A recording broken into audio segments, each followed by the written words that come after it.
কেন অসহায় ভাবো নিজেকে? এই যে আমি তোমার খেয়ালে, তোমার স্বভাবে মিশে থাকি, এটা কি থাকা বলে না? কেন একা ভাবো নিজেকে? এই যে এমন দূরে থেকেও তোমার কাছে থাকি, তোমাকে সঙ্গ দেই, এটাকে কি সঙ্গীহীন বলে? বলো। কত মানুষ তো শরীর ছুঁয়ে থাকে, মন আর ছুঁতে পারে কই? একই ছাদে, একই বিছানায়, একই বালিশে শুয়ে কেমন ছটপট করতে থাকে। চোখের জলে বালিশ ভিজে যায়, অথচ কে রাখে তার খোঁজ? বলো।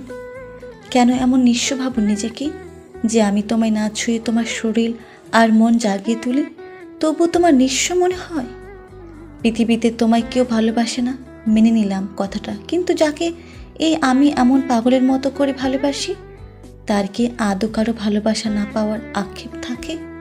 একই ছাদে, একই বালিশে থাকলে কি ভালোবাসা হয়? যুগ যুগ ধরে একসাথে থেকেও তো মানুষটাকেই চেনা যায় না।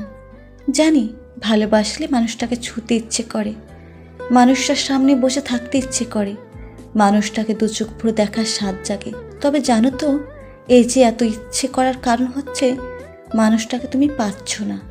আর এই ইচ্ছেগুলো যখন চরম আকার ধারণ করে, তখনই তো ভালোবাসা তার পূর্ণতা খোঁজে। জানো তো, প্রেম আর আদর যত বাড়তে থাকে ততই মধুর হয়। শারীরিক দূরত্ব যত বাড়ে ততই যে কাছে পাওয়ার আকাঙ্ক্ষা মানুষের ভিড় জমায়। ওদের বাড়তে দাও, আর তারপর একদিন পূর্ণতা নিয়ে তোমার সামনে দাঁড়াবো। সব প্রেম আর আদর জমে ক্ষীর হলে তোমাকে বিলিয়ে দিয়ে তোমাকে ভাসাবো সুখের সাগরে।